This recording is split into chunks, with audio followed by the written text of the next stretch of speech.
Welcome back to our preview of the Singapore Airlines International Cup. Trust you're finding it informative and helps with finding the winner there on Sunday afternoon. Now we're down to Mawingo, fellas, who is going to race under the banner of Singapore. Comes here with a pretty good resume, a European horse who went to Australia. And looking back at its replays, the run in the Orr Stakes at Caulfield back in the early part of the year was terrific. Failed to beat All Too Hard, but he beat the rest of them home, didn't he? This horse, former German horse, he ran fourth in a German derby early on his career. The year before, Pastorius actually won the very same race, the Deutsches Derby. He's much travelled, ended up in Australia. Very early on in his Australian career, he won a Doomben Cup 12 months ago, and now he finds himself in Singapore. And this has been on the cards for a while. Anthony Freedman's been, doing the work with this horse back in Australia now with Michael. He's an interesting runner, and he's here for the long haul as well. Yeah, the Aussie owners have decided to take the punt with the Singapore Airlines International Cup and then keep him here in Singapore. And one of the owners is Jamie Lovett, who we caught up with earlier on after the barrier draw. He's drawn perfectly. Happy with the gate? Yeah, mate, we're thrilled with that. I think it gives him his opportunity to get the card in behind the speed. And, all being well, he should get the right run if he's good enough. Where do you envisage he might be from gate number 2? Look, I would suggest Michael's instructions would be to try and utilise the gate. There's speed inside him, I see, and obviously there'll be speed coming from out wide. So ideally, he should just get the card in behind them and obviously, get a soft run. His first up run in the CF Stakes was enormous. His form since then not quite so strong. How is he going in? Yeah, look, in fairness to the horse, he probably, after the Ori was vaccinated, and in hindsight, he probably didn't took ill effect with that. And look, he doesn't stay the mile and a half, which is the road we took him down through via the BMW, but he's running the Rambit was better than it looks. So back to 2000, we're hopeful that he can sort of return to his best form. His best form still might not be good enough for the likes of Pastorius, but, I'll give him a good hope from the gate now. I think he'll run well. When you look at his form, he's got a form of 10, 4 and 9, but he's been going around in the Australian Cup, the BMW. They're the best races on the Australian calendar outside of the Cox Plate and Melbourne Cup and those type races. And excuses there, of course, with the BMW being too long. The Renvet run was okay, and in the CF4 he ran okay, and he's a Doomben Cup winner as well. There is just that element of doubt whether he's up to this. But again, like a horse like Dan Axel, who I would have been questioning, the barriers just give them a glimmer of hope. Dan Axel drawing 1 and this horse drawing 2. Okay, this is track work during the week. I think he's moved quite well at track work, Larry. What have you assessed? Yeah, there was Michael Freedman was suggesting that it was a little bit off its tucker. That's food. But it is a bit of a picky eater, according to his brother Anthony in Melbourne. It did win first up when it went to Australia.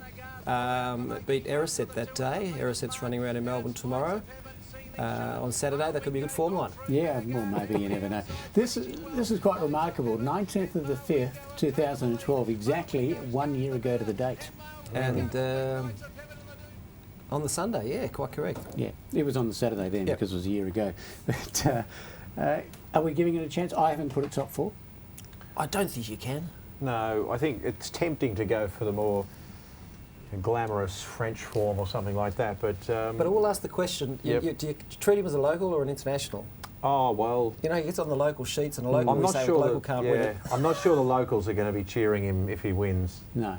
Oh, we'll claim him. We'll claim him in years to come. One of the all-time great Singapore champions. We'll have to doubt us, but we'll have to wait and see if he's good enough to do that. Malakilok is a horse that they do tell me is continuing to improve. I think he's a 7-year-old, so I'm not sure how much more improvement he's got, but he's a horse here coming off pretty good form, and he's trained by Jane Chappell-Hyam. Malakilok drawn out in gate number 8. Yes, interesting draw. I'm not 100% sure. I'll have to do some homework when I get back to the hotel. I'd probably rather be there than in 1, 2 or 3 because I'm a European horse and we're a little bit slow out the gates.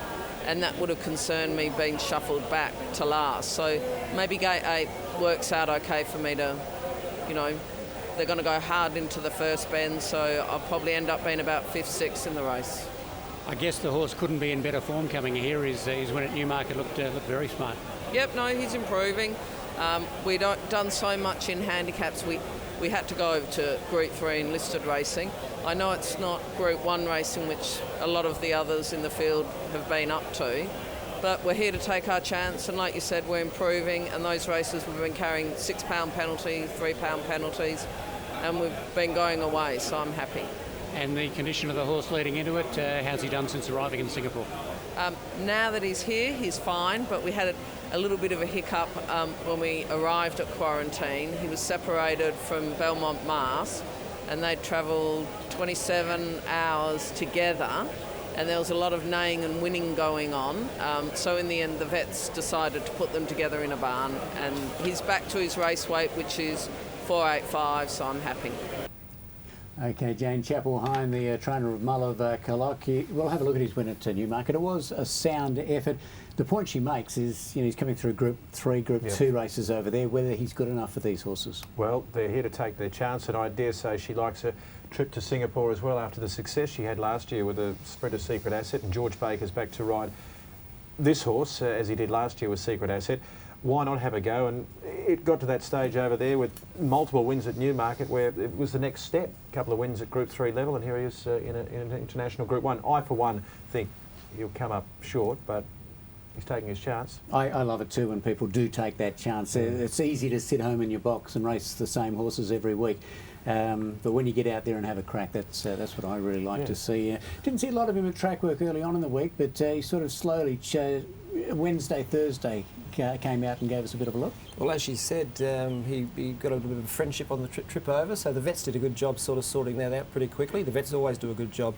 But I will point out, it was from an administrative point of view, she came over last year and they're treated so good, the horses, the people, everybody. So if you've got a good horse, you straight back. Yeah. Why not? Why not? Here he is, winning over 1,800 metres at Newmarket. Big, wide open tracks, as we know in Europe. He's going to have a tight, turning, twisting track here. Well, that's what you look at his form. He's was it 5 of his last 6 runs have been at Newmarket, and he's won 4 of them. So I think he's really appreciated the circuit there, and I think it's fair to say at 7 years of age he's actually in career best form, because there's nothing really in the form book going back 12 months that was indicating that he was going to be running in an international Group 1. So he's taken the next step. He's been very good, Larry. Now, will they be watching the jockey on Saturday night? Because last year, can you remember he weighed in about a kilo over about an hour before the race? Well, the problem was that on the Saturday night, I think he was midway between Ireland and Singapore. He was on a plane, and he got here. It was a real. It was a bit of a nervous moment for him. I remember you mentioned, you said he can't lose a kilo, and he mightn't ride, but he rode and picked up a little bit of prize money. He's the biggest, tallest jockey going around. He is very tall. Interesting point you make, and this is a question without notice, but the jockeys who just fly in, 3, 4, 5, 6 hours before the race, don't walk the track, don't know the track, and expect to win these races. I think knowledge is very important. Of course, you've got to be professional, and that's why guys like Craig Williams rides in Japan and rides around the world, because he's one of the most professional jockeys.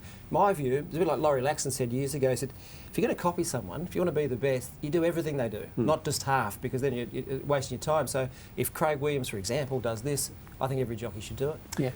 It was, on the big days when I was coming through the ranks in Melbourne, it wasn't uncommon to see 3 or 4 jockeys out there at once prodding away at the turf, but you don't see that over here. And certainly, I would imagine that a few of the guys flying in, not even necessarily riding in the feature race, they'll be out there testing the surface. The locals probably know it back to front, of course. That's not to say, I'm not so much about the prodding and what have you, but a few of these guys just going cold, never ridden at the track, bang, one chance, don't even know where the markers are. You see it every year in the, just harping back to the Melbourne Cup. It took at Godolphin a long time before they. I mean, their best result was when Kieran McEnvoy rode one of the horses. I think it was Beekeeper or something. And the local jockeys, the local horses do better. It's probably 3 lengths better than they should. And the local jockeys have got to be the good local jockeys. Yeah. But even a rider like Johnny Murtagh, he's been here before, but he's taking an earlier ride. It helps, doesn't it? I think so. Anyway, one bloke who does know his way around the Singapore racecourse after a couple of seasons here is Jose Valenzuela, who rides Flax in the big race. Flax, Drawing Gate number 5. You led last year. Is that what you're thinking this year again? Well, I think we're going to try to do the same thing. I do, he's a Dan Excel. He's a speed horse. He's going to be on his Route 1. So probably I will lay behind him a little bit. I try to do the same like I did in the Raffle Cup. Try to chase the pace and, go for it. Is he going as well as he was last year when he ran that great race? Well, the last run, he was a little flat. Usually his second race is like that. I don't know why. But, the third race, he always show up, I will be glad, he showed up this time. So he's doing a lot better. We fresh him up a little bit, for this race, and he's very happy, and be on, every day, and he looked very good. So Jose Valenzuela riding Flax. He ran third last year. Stronger race this year, probably with a bit more tempo in it as well early on in the race. Yeah, we're not 100% sure. It looks like Ready to Strike, Dan Excel, or possibly Flax. He rode him with a sit last time, and he look, in fairness to the horse, he did get a bit of a bump when he tried to make his run, and he never really got any momentum. But he wasn't too far away, Flax. I don't think, if he is below his best, I think he's only a length or two below it. But it's going to be tougher this year. It's a much tougher field, and